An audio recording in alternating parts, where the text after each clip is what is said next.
نحمده ونصلي على رسوله الكريم أما بعد أعوذ بالله من الشيطان الرجيم بسم الله الرحمن الرحيم أفحسبتم أنما خلقناكم عبثا وأنكم إلينا لا ترجعون. محترم صدر جلسہ، اسٹیج پر رہنما افروز علماء کرام اور قدر سامعین، آج مجلس میں میری تقریر کا عنوان علماء سماجی و معاشرتی مسائل اور علماء کرام کی ذمہ داریاں ہیں. سامعین کرام، اس عنوان کے کئی ذیلی نکات ہیں، جیسے سماج کسے کہتے ہیں، معاشرے کی موجودہ حالات کیا ہے، اور علماء کرام کی قیادت میں صالح معاشرے کا قیام کس طرح عمل میں لایا جائے اور موجودہ برائیوں کا تدارک کس طرح سے کیا جائے. اصطلاح میں افراد انسانی کے منظم ڈھانچے کو سماج اور معاشرہ کہا جاتا ہے، جس کے متعین طرز عمل ہی سے تہذیب، ثقافت اور مختلف اخلاقی فکروں کا ظہور ہوتا ہے.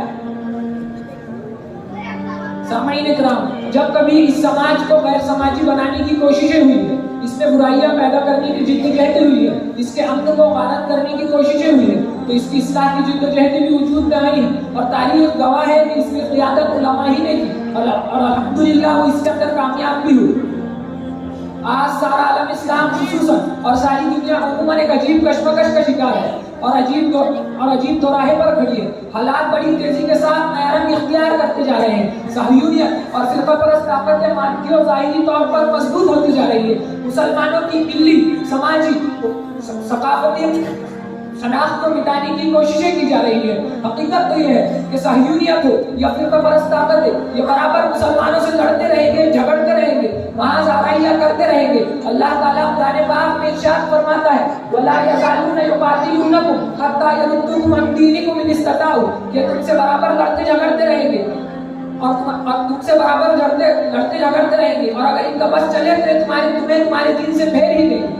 آج ہمارے ملک ہندوستان میں بھی یہی تماشا برپا ہے. اس وقت ہمارے سامنے کئی مسائل کھڑے ہوئے ہیں، پہاڑ کی طرح ہمارے سامنے کئی مسائل ہیں. سب سے بڑا مسئلہ اس وقت موب لنچنگ کا ہے. ہندو نوجوانوں کی ٹیم منصوبہ بند طریقے سے مسلمانوں کو ہجومی تشدد کا شکار بنا کر انہیں موت کے گھاٹ اتار رہی ہے. کیا آپ نے کبھی سوچا روز بروز اس کے ویڈیو وائرل ہو رہے ہیں؟ کیا آپ نے کبھی غور و فکر کیا کہ اس کے ویڈیو کیوں وائرل کیے جا رہے ہیں؟ ان کا مقصد صرف اور صرف آپ کو خوف زدہ کرنا ہے.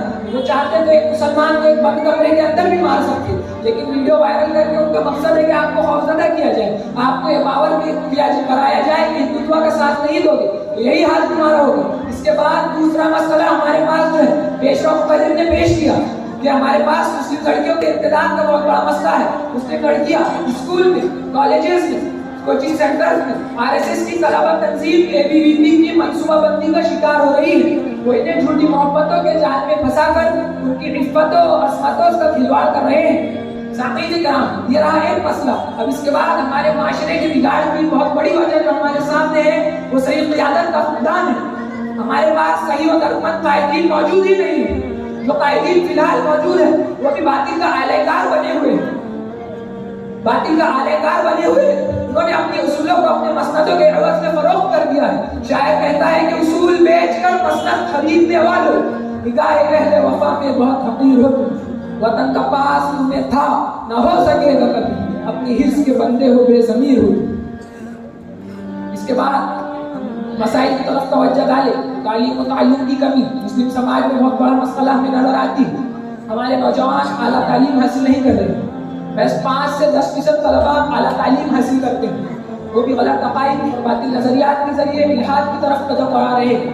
آج سے 100 سال قبل جب اس طرح کے حالات پیدا ہوئے تو اسی سمت کا علامہ اقبال نے کہا تھا خوش تو ہوتی ہے جوانوں کی ترقی سے مگر لب خندہ سے نکل جاتی ہے فریاد نسا. ہم سمجھتے تھے کہ لائے گی فراغت تعلیم، کیا خبر تھی کہ چلا آئے گا الحاد نسا. لیکن غور و فکر کیجیے، سوچیے، صحیح شریعت اسلامی پر عمل کرتے ہوئے اور قرآن کی ہدایات کو اپناتے ہوئے ان حالات کے منڈار سے باہر نکل سکتے ہیں. معاملین جی کے لیے ضروری ہے کہ ہمارے علماء ایک ایسی جماعت کی تشکیل دے مسلمانوں کو سیلف ڈیفینس کی ٹریننگ دے اور معاملین جی کے واقعات کو روکے اور معاملین جی کرنے والے بھیڑیوں کی گردنوں کو دبوچے اور معاشرے میں امن عالم اور معاشرے میں امن کو واپس لائے.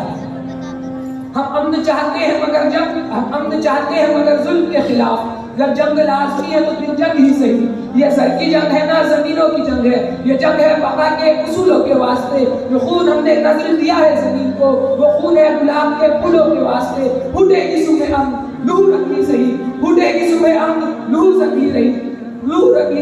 اگر جنگ لازمی ہے تو پھر جنگ ہی صحیح، ہم سر بکف کھڑے ہوئے ہیں کہ ہم فتح ہو، کہہ دو اسے جو لشکر باطل کے ساتھ ہے، ہم امن چاہتے ہیں مگر ظلم کے خلاف۔ سامعین اکرام، اس کے بعد مسلم لڑکیوں کے ارتداد کے حل کی طرف ہم توجہ دیتے ہیں۔ ہمارے لیے ضروری ہے کہ ہم ایسی جماعت کی تشکیل کریں جو مسلم لڑکیوں کو فیملی کاؤنسلنگ، انڈیویجول کاؤنسلنگ کے ذریعے سمجھائے کہ محبت کوئی چیز نہیں ہے۔ RSS کے میڈیا منصوبہ بندی کے طریقے پر تمہیں محبت کے جال میں پھنساتے ہیں اور تمہاری عفت و عصمتوں کو برباد کرتے ہیں۔ اس طرح کے کئی واقعات ہمارے سامنے ہیں، غور و فکر کیجیے۔ اس مسئلے کے جو دیگر حل ہے وہ وقت طلب ہے، لیکن فیملی کاؤنسلنگ کا جو حل ہے وہ کم وقت میں زیادہ نتائج دینے والا حل ہے۔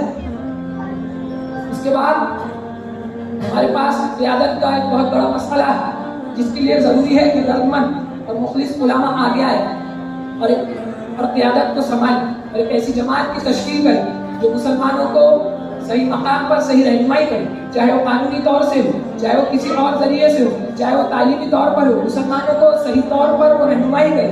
اس کے بعد تعلیم و تعلم کے مسئلے کے لیے ضروری ہے کہ ہمارے علماء ایک ایسا نظام تعلیم تشکیل دے جس کا مقصد مسلم طلباء و طالبات کو غیر مخلوط طریقے سے عصر حاضر کے علوم سے قرآن اور حدیث پر مطمئن کر کے انہیں علوم سے واپس کر کرانا ہو۔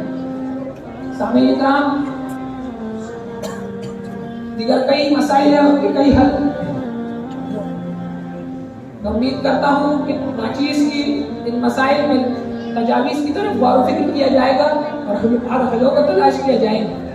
میں ایک شعر پہ اپنی تقریر کا اختتام کرتا ہوں کہ کتاب تازہ رہے گی کبھی تو آغاز باب ہوگا، جنہوں نے بستی اجاڑ ڈالی کبھی تو ان کا حساب ہوگا۔ وہ دن گئے جب کہ ہر ستم پر عذاب محبوب کہہ کے چپ تھے، اٹھے گی ہم پر جبھی کوئی تو پتھر اس کا جواب ہوگا، اٹھے گی ہم پر جبھی کوئی تو پتھر اس کا جواب ہوگا۔ وما